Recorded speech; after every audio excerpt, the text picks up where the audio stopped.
우리 우성이는 어릴 때부터 공부를 정말 잘했어요. 의대에서도 장학금을 받았죠. 지금은 피부과 전문의로 환자들에게 인기가 아주 많답니다.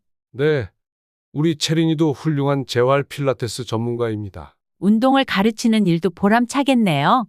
그래도 의사만큼 수입이 좋진 않겠죠? 그런데 두 사람이 결혼하면 살 집은 어디로 생각하고 계세요? 아직 구체적으로 생각해 보지 않았습니다만 두 사람이 편하게 지낼 수 있는 곳으로 마련하면 될 것 같습니다. 제가 오늘 이 자리에서 세 가지 말씀을 드리고 싶습니다. 오늘의 사연은 복희 씨의 딸 상견례 자리에서 일어난 이야기입니다. 이런 공감되는 이야기들을 더 많이 들려드리고 싶습니다. 아직 구독하지 않으신 분들은 구독과 좋아요를 눌러주세요. 알림종도 켜두시면 매주 업로드되는 새로운 사연을 놓치지 않고 가장 먼저 만나보실 수 있답니다. 여러분의 응원이 더 많은 사연을 찾아 전달하는 저희에게 큰 힘이 됩니다. 저는 인천에 살고 있는 67세 김복희입니다. 34살 외동딸 채린이가 있습니다. 아직 미혼으로 필라테스 강사로 일하며 센터를 직접 운영하고 있습니다. 남편 태섭 씨는 자수성가한 사업가로 큰 기업체를 일구었고 덕분에 우리 가족은 풍족한 생활을 해왔습니다. 저는 이런 환경에 늘 감사하게 생각했습니다. 하지만 딸 채린이가 34이 되도록 만나는 사람 하나 없어 늘 걱정이었습니다. 결국 남편과 상의 끝에 유명한 결혼정보회사에 등록하기로 했습니다. 꽤 큰 금액을 지불해야 했지만 딸의 행복을 위해서라면 아깝지 않다고 생각했습니다. 어느 날 결혼정보업체에서 연락이 왔습니다. 채린 어머님, 따님과 잘 어울릴 것 같은 좋은 분이 있어요. 35살 피부가 페이닥터세요. 서울에서 근무하고 계신 분인데 이번 주말에 만남 가능하시대요. 가슴이 설레었습니다. 채린이가 센터에서 수업을 마치고 돌아오기만을 기다렸습니다.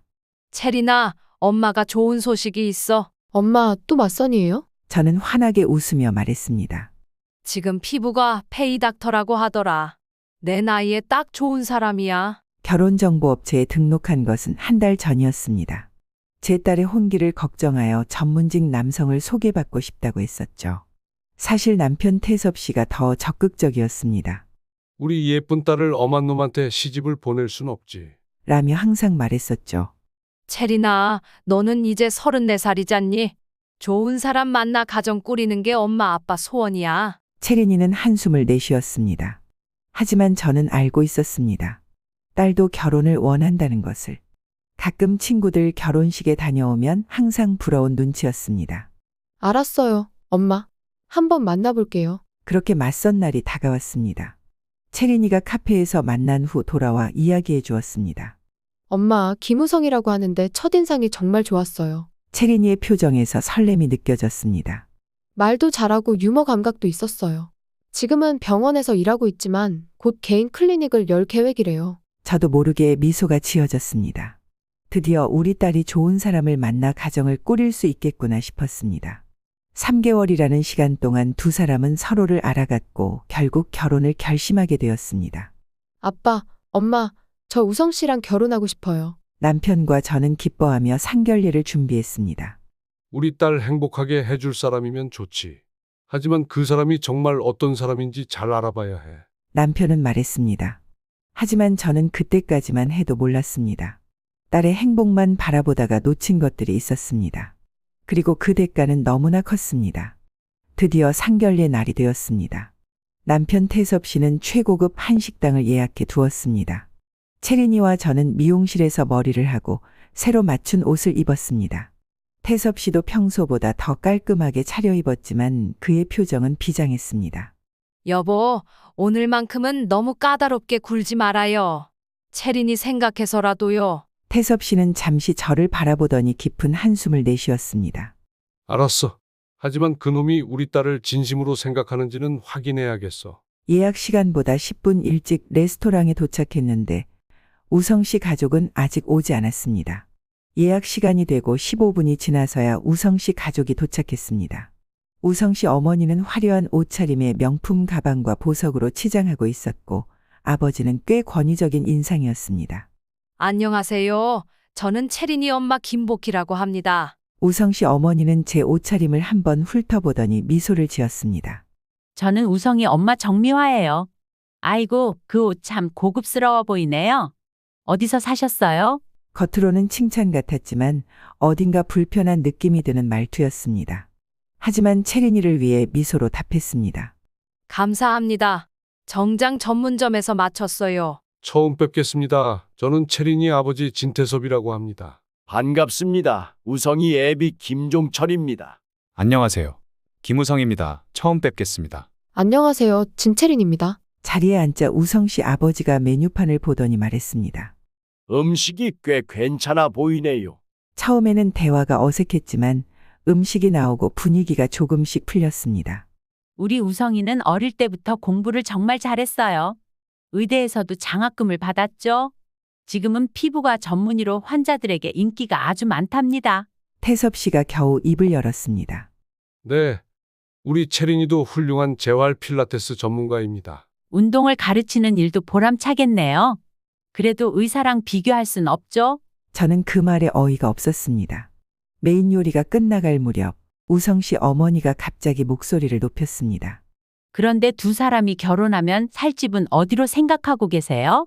아직 구체적으로 생각해 보지 않았습니다만 두 사람이 편하게 지낼 수 있는 곳으로 마련하면 될 것 같습니다. 우성 씨 어머니는 고개를 살짝 기울이더니 말을 이었습니다.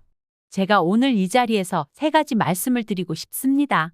첫째는 요즘 젊은 부부들은 강남이나 서초 쪽에 자리를 잡더라고요.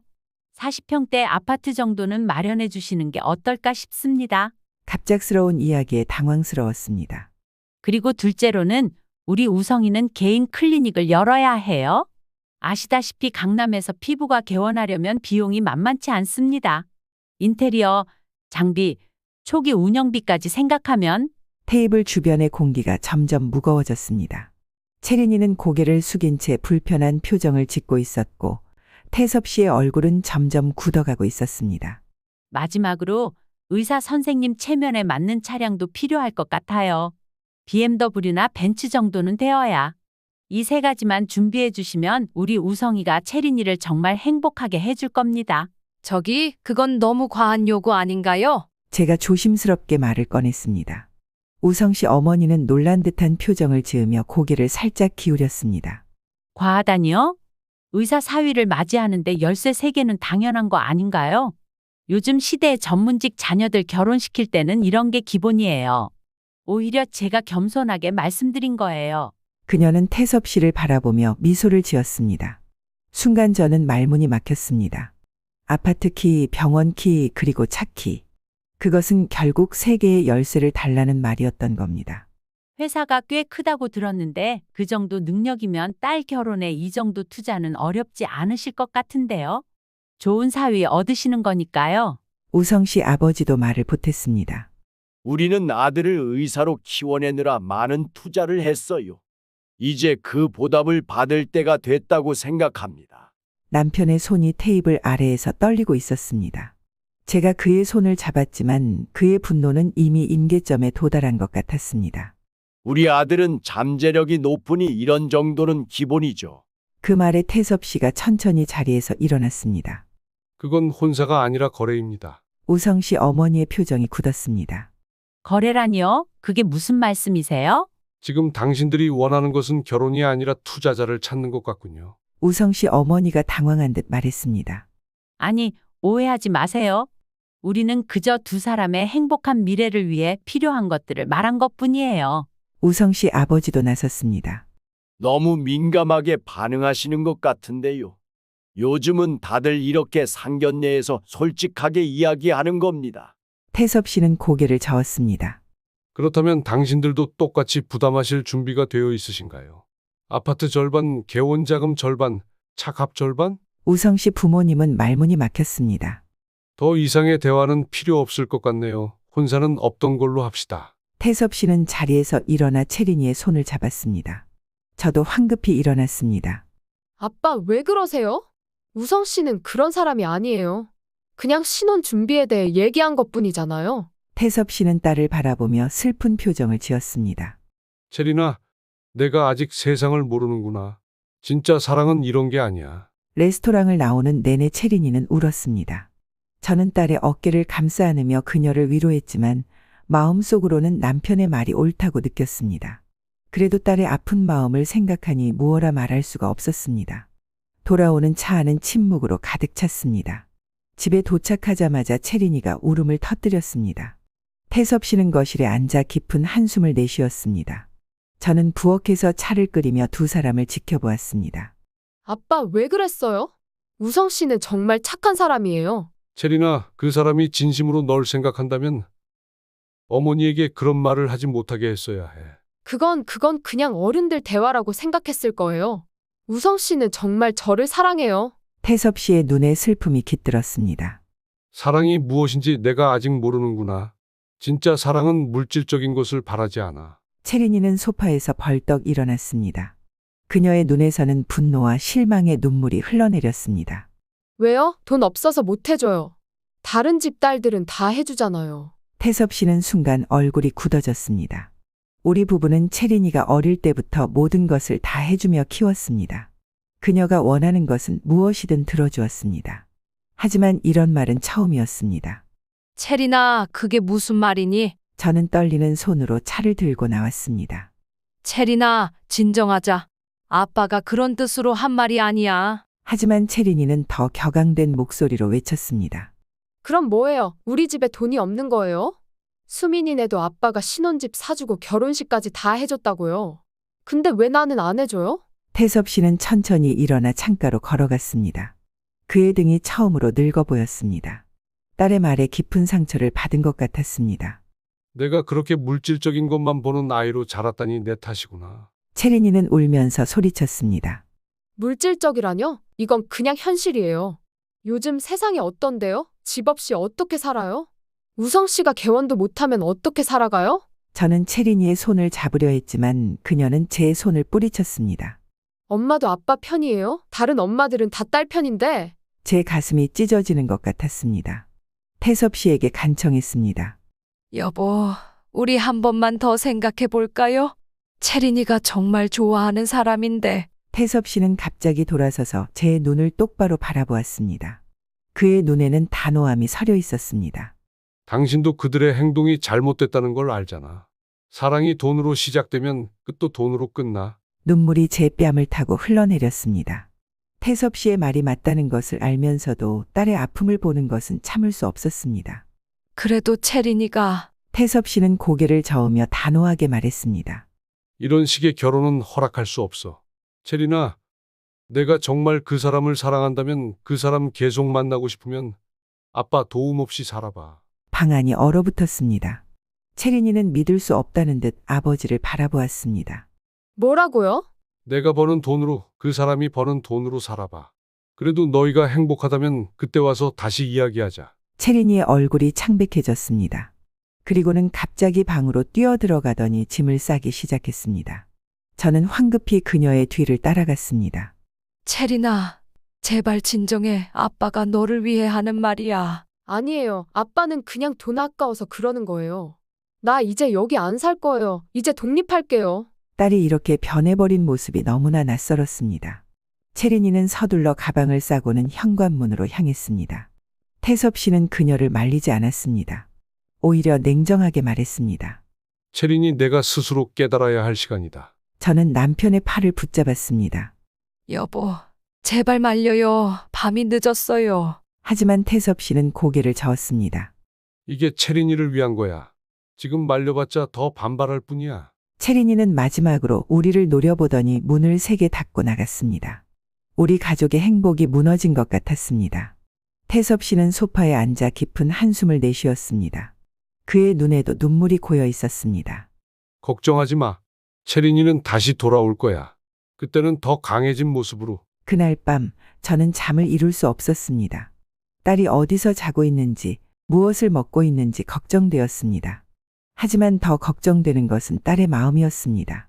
다음 날 아침 채린이에게서 연락이 왔습니다. 그녀는 친구 집에서 지내고 있다고 했습니다. 태섭 씨는 출근 준비를 하며 말했습니다. 체린이가 스스로 깨닫게 놔도 우리가 도와준다고 해서 해결될 문제가 아니야. 저는 고개를 끄덕였지만 마음속으로는 다른 생각이 들었습니다. 채린이가 정말 행복하다면, 그리고 그 행복을 위해 제가 도울 수 있다면 엄마로서 할 수 있는 일이 분명 있을 거라 믿었습니다. 하지만 그 결정이 얼마나 큰 실수가 될지 그때는 몰랐습니다. 채린이가 집을 나간 지 일주일이 지났습니다. 태섭 씨는 겉으로는 태연한 척했지만 저는 알고 있었습니다. 밤마다 그가 채린이 방 앞에서 한참을 서성이는 것을, 아침마다 그의 눈이 붉어 있는 것을. 저도 매일 아침 채린이에게 문자를 보냈지만 간단한 답장만 돌아올 뿐이었습니다. 엄마, 저 괜찮아요. 걱정하지 마세요. 어느 날 용기를 내어 채린이에게 전화를 걸었습니다. 체리나, 엄마랑 만나자. 밥이라도 같이 먹자. 잠시 침묵이 흐른 뒤 채린이가 작은 목소리로 대답했습니다. 네, 엄마. 그날 저녁 집 근처 카페에서 채린이를 만났습니다. 채린이는 많이 야위어 있었습니다. 얼굴색도 안 좋았고 눈 밑에는 다크서클이 짙게 내려앉아 있었습니다. 체리나, 많이 힘들었구나. 채린이는 고개를 숙이며 눈물을 글썽였습니다. 괜찮아요, 엄마. 그냥 좀 피곤해서 그래요. 지금 어디서 지내고 있어? 호텔에 있어요. 이제 오피스텔 구하려고 알아보고 있어요. 채린이의 눈에 다시 눈물이 고였습니다. 우성 씨가 너무 불안해해요. 체리나, 혹시 우성 씨가 널 진심으로 사랑한다고 생각하니? 물론이죠, 엄마. 우성 씨는 매일 저한테 사랑한다고 해요. 그냥 현실적인 문제 때문에 힘들 뿐이에요. 결국 저는 제 마음이 시키는 대로 했습니다. 체리나, 엄마가 도와줄게. 채린이의 눈이 커졌습니다. 엄마, 이게 얼마예요? 1억이야. 너 어릴 때부터 모아둔 돈인데 이걸로 오피스텔 구하렴. 채린이는 울음을 터뜨리며 저를 껴안았습니다. 엄마, 고마워요. 정말 고마워요. 제 마음은 복잡했습니다. 이렇게 하는 것이 정말 채린이를 위한 일일까? 하지만 딸의 행복한 얼굴을 보니 그런 의심은 잠시 잊을 수 있었습니다. 한 달 후 채린이와 우성 씨는 계속 만남을 이어갔습니다.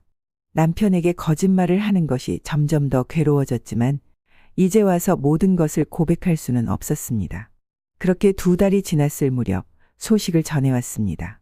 엄마, 우성 씨가 친구와 공동으로 강남의 피부과를 개원했어요. 그래, 잘 된 일이구나. 네, 우성 씨가 너무 좋아해요. 그리고 엄마, 또 다른 소식이 있어요. 우성 씨가 BMW를 샀어요. 제가 조금 더 보태서요. 저는 순간 불안함이 밀려왔습니다. 채린이가 얼마나 더 보탰다는 걸까요? 뭐라고? 체리나, 너 형편은 괜찮니? 네, 괜찮아요.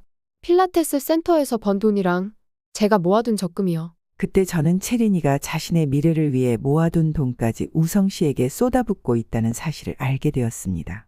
불안함이 점점 커졌지만 이미 돌이킬 수 없는 강을 건넌 것 같았습니다. 어느 날 용기를 내어 우성 씨의 피부과를 찾아갔습니다. 우연히 병원 주차장에서 우성 씨를 발견했습니다. 그는 새 BMW 옆에 서서 어떤 젊은 여성과 이야기를 나누고 있었습니다. 그들은 너무 가까이 서 있었고 우성 씨의 표정은 제가 알던 그 다정한 표정 그대로였습니다. 가슴이 철렁 내려앉았습니다. 서둘러 채린이에게 전화를 걸었습니다. 체리나, 우성 씨랑 요즘 어때? 채린이의 목소리가 평소와 달리 약간 떨렸습니다. 괜찮아요. 그냥 조금 바빠서요. 정말? 혹시 뭐 문제 있는 거 아니니? 아니에요, 엄마. 그냥 개원하고 바빠서 그래요. 저는 채린이의 목소리에서 무언가 숨기고 있다는 것을 느꼈습니다. 불안한 마음에 계속 물었습니다. 체리나, 엄마한테 솔직히 말해봐. 잠시 침묵이 흐른 뒤 채린이가 갑자기 울음을 터뜨렸습니다. 엄마, 우성 씨가 많이 변했어요. 개원하기 전에는 매일 연락하고 주말마다 만났는데 이제는 달라졌어요. 클리닉만 안정되면 혼인신고하고 부모님께 결혼 승낙 받자고 했었거든요. 그런데 요즘은 연락도 잘 안 받고 병원 일이 바쁘다고 핑계만 대요. 그리고 채린이는 잠시 말을 멈추고 깊게 한숨을 내쉬었습니다. 엄마, 사실 제가 센터를 정리했어요. 우성 씨 개원하는데 모든 걸 다 도와줬어요. 제 가슴이 무너져 내렸습니다. 태섭 씨의 예상이 맞았던 것입니다. 우성 씨는 원하는 것을 얻고 나자 채린이에게 점점 관심을 잃어가고 있었습니다. 체리나, 센터를 정리했다고? 엄마가 준 돈도 있는데 왜 센터까지? 집으로 와서 자세하게 얘기하자. 믿을 수가 없었습니다. 그날 저녁 채린이가 저희 집 문을 두드렸습니다. 그녀의 얼굴은 눈물로 범벅이 되어 있었고 손에는 휴대폰을 꼭 쥐고 있었습니다. 체리나, 무슨 일이야? 채린이는 말없이 휴대폰을 저에게 건넸습니다. 화면에는 우성 씨가 보낸 문자가 있었습니다. 체리나, 우린 여기까지. 내가 줄 수 있는 건 여기까지인 것 같아. 고마웠어. 차갑고 냉정한 이별 통보였습니다. 말 한마디 없이 그저 문자 한 통으로 채린이는 제 품에 안겨 오열했습니다. 엄마, 왜 이렇게 된 거예요? 우성 씨가 왜 이럴까요? 저는 분노가 치밀었습니다. 하지만 그녀를 꼭 안아줄 수밖에 없었습니다. 태섭 씨는 아무 말 없이 딸을 받아주었습니다. 채린이는 며칠 동안 방에서 나오지 않았습니다. 밥도 거의 먹지 않았고 잠도 자지 않았습니다. 제가 딸을 이렇게 만든 것은 아닐까 하는 죄책감에 시달렸습니다. 그리고 무엇보다 이 모든 사실을 태섭 씨에게 어떻게 말해야 할지 고민되었습니다. 남편 몰래 1억이나 되는 큰 돈을 딸에게 주었다는 사실을, 그리고 그 돈이 결국 물거품이 되어버렸다는 사실을. 모든 것이 제 잘못이었습니다. 남편의 말을 듣지 않고 딸의 감정에만 이끌려 잘못된 결정을 내린 것이, 모든 것이 이미 엉망이 되어버렸으니까요. 채린이가 집에 돌아온 지 일주일이 지났습니다. 그날 밤 저는 더 이상 참을 수 없었습니다. 딸의 방문을 조심스럽게 두드렸습니다. 체리나, 엄마야, 들어가도 될까? 문을 열고 들어가니 방은 어둠에 쌓여 있었고 채린이는 침대에 웅크리고 누워 있었습니다. 체리나, 괜찮니? 채린이는 고개를 저었습니다. 엄마, 나 왜 이랬을까? 제 가슴이 찢어지는 것 같았습니다. 딸의 목소리가 너무나 공허했습니다. 체리나, 사랑이란 건 사랑이 아니었어요. 채린이가 저를 바라보았습니다. 그녀의 눈에는 이제 깨달음이 서려 있었습니다. 우성 씨는 처음부터 나를 사랑한 게 아니었어요. 우리 집 돈만 노린 거였어요. 저는 무엇라 말해야 할지 몰랐습니다.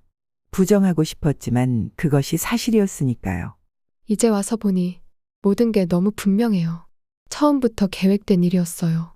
우성 씨 부모님이 상견례에서 그런 요구를 한 것도, 우성 씨가 그걸 당연하게 받아들인 것도. 채린이는 갑자기 웃음을 터뜨렸습니다.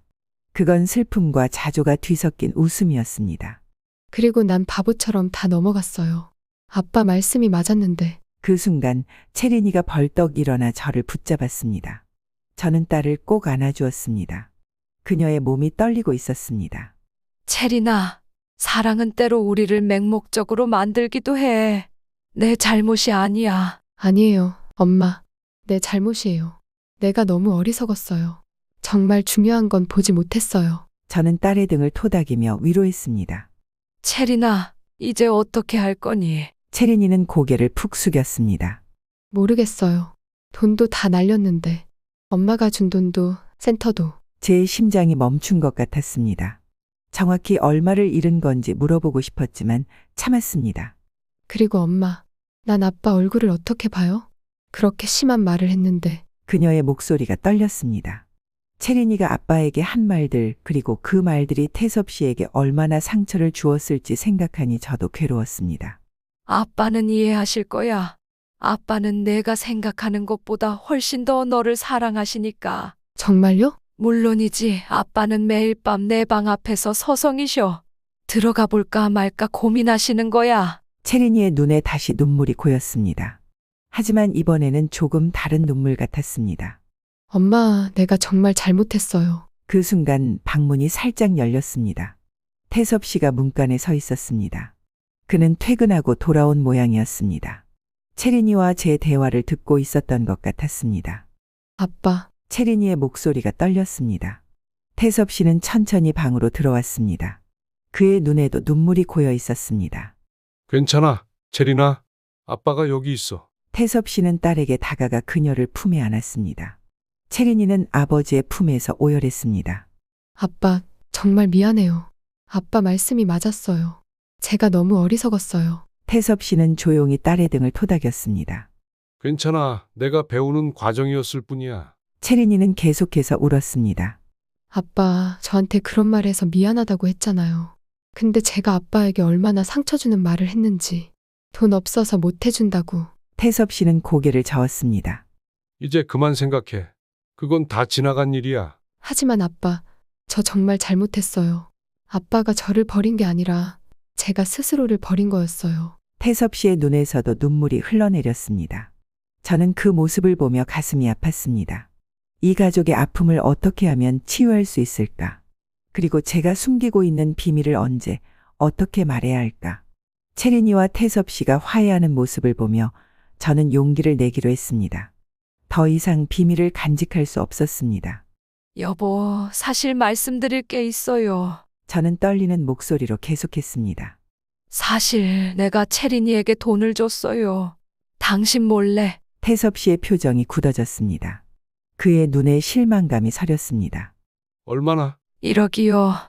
채린이 어릴 때 넣던 적금. 방안이 순간 얼어붙었습니다. 태섭 씨는 아무 말도 하지 않았습니다. 그저 깊은 한숨만 내쉬었습니다. 아빠, 엄마 탓하지 마세요. 엄마는 그냥 저를 위해서. 태섭 씨는 고개를 저었습니다. 알아. 너희 엄마는 항상 너를 위해 무엇이든 하니까. 그의 목소리에는 분노보다는 깊은 슬픔이 담겨 있었습니다. 저는 고개를 숙였습니다. 여보, 정말 미안해요. 내가 잘못했어요. 태섭 씨는 한참을 침묵하다가 마침내 입을 열었습니다. 돈은 중요하지 않아. 우리 딸이 무사히 돌아왔으니 그걸로 충분해. 아빠, 고백할 게 있어요. 정말 잘못했어요. 센터도 정리했어요. 순간 남편의 눈썹이 치켜 올라갔지만 잠시 눈을 감고 다시 뜨며 말했습니다. 체리나, 어떻게 센터까지 정리할 수가 있는 거니? 도대체 그건 아빠가 차려준. 그의 말에 저와 채린이는 고개를 들지 못했습니다. 잠시 후 태섭 씨는 우리 둘을 품에 안았습니다. 이제 다시 시작하자. 우리 가족이 다시 모였으니까. 그날 밤 저희 세 가족은 오랜만에 함께 식사를 했습니다. 채린이는 여전히 상처받은 모습이었지만 조금씩 웃음을 되찾아가는 것 같았습니다. 하지만 식사가 끝나고 태섭 씨가 저를 불렀습니다. 당신 잠깐 이야기 좀 하자. 거실로 나가자 태섭 씨는 심각한 표정으로 말했습니다. 나한테도 말하지 않고 그런 결정을 내린 건 정말 잘못된 일이야. 여보, 정말 미안해요. 그때는 내가 정신이 나갔나 봐요. 나도 채린이 아빠야. 나도 딸이 행복했으면 좋겠어. 하지만 그게 진짜 행복이 아니라는 걸 알았기 때문에 그런 결정을 내린 거였어. 저는 눈물을 흘렸습니다. 알아요. 내가 정말 어리석었어요. 태섭 씨는 제 손을 잡았습니다. 이제 다시는 이런 일이 없어야 해. 우리는 부부잖아. 함께 결정하고 함께 책임져야지. 저는 고개를 끄덕였습니다. 태섭 씨의 말이 옳았습니다. 제가 독단적으로 내린 결정이 결국 더 큰 상처를 낳았으니까요. 여보, 앞으로는 절대 당신 몰래 그런 일 안 할게요. 정말 미안해요. 태섭 씨는 제 어깨를 감싸 안았습니다. 이제 다 지나간 일이야. 하지만 내가 그놈은 가만두지 않을 거야. 감히 어디 내 딸을. 그날 밤 저는 오랜만에 편안하게 잠들었습니다. 비록 큰돈을 잃었지만 그보다 더 중요한 가족의 신뢰와 사랑을 다시 찾았으니까요.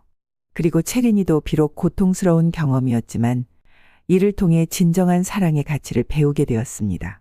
다음 날 아침 채린이가 오랜만에 씻고 단정하게 옷을 입은 모습으로 나타났습니다. 그녀의 눈빛이 달라져 있었습니다. 엄마, 아빠, 저 이제 필라테스 일자리 구했어요.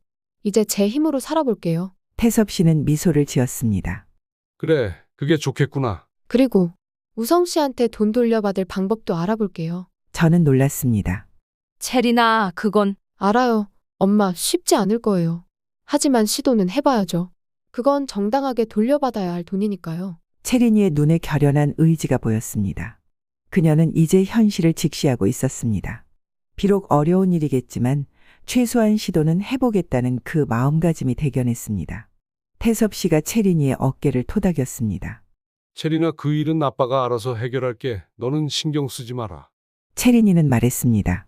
아빠, 저 혼자 해결하고 싶어요. 그렇게 하게 해주세요. 비록 약한 미소였지만 그래도 오랜만에 보는 딸의 표정이었습니다.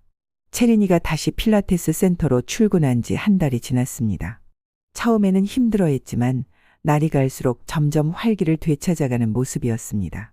돈을 돌려받기 위한 과정은 쉽지 않았습니다. 채린이는 여러 변호사를 만나 상담을 받았지만 법적으로는 난관에 부딪혔습니다. 증거가 명확하지 않고 무엇보다 채린이가 자발적으로 돈을 준 것으로 되어 있어 법적 효력을 주장하기 어렵다는 의견이 대부분이었습니다. 엄마, 아직 포기하지 않았어요. 우성 씨와 직접 만나서 대화해보려고 노력 중이에요. 몇 가지 증거도 더 모으고 있고요. 어떻게든 제 돈을 되찾을 거예요. 채린이의 말에 저는 눈물이 났습니다. 태섭 씨는 처음에는 여전히 서운함과 분노가 남아있는 듯했지만 곧 예전처럼 가족을 위해 노력하는 모습으로 돌아왔습니다. 그는 매일 아침 채린이에게 오늘도 힘내라. 는 말을 잊지 않았고 저녁에는 오늘 어땠어? 라고 묻는 것도 잊지 않았습니다. 채린이는 환하게 웃었습니다. 그녀의 눈에는 다시 꿈과 희망이 반짝이고 있었습니다. 몇 달 전만 해도 사랑에 상처받아 망가져 있던 그녀가 이제는 자신의 길을 찾아 힘차게 나아가려 하고 있었습니다. 저는 남편과 딸을 바라보며 깊은 감사함을 느꼈습니다. 이제 저희 가족은 새로운 시작을 맞이했습니다. 상처는 아직 완전히 아물지 않았지만 그 상처를 통해 우리는 더 강해졌고 서로를 더 깊이 이해하게 되었습니다. 어느 날 저녁, 세 가족이 함께 TV를 보고 있을 때 채린이가 문득 말했습니다. 엄마, 아빠, 정말 고마워요. 저를 이렇게 사랑해 주셔서. 태섭 씨와 저는 서로를 바라보며 미소 지었습니다. 말이 필요 없었습니다.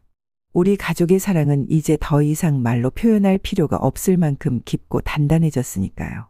창밖으로 보이는 하늘에는 별들이 반짝이고 있었습니다. 마치 우리 가족의 밝은 미래를 축복해 주는 것처럼 말입니다.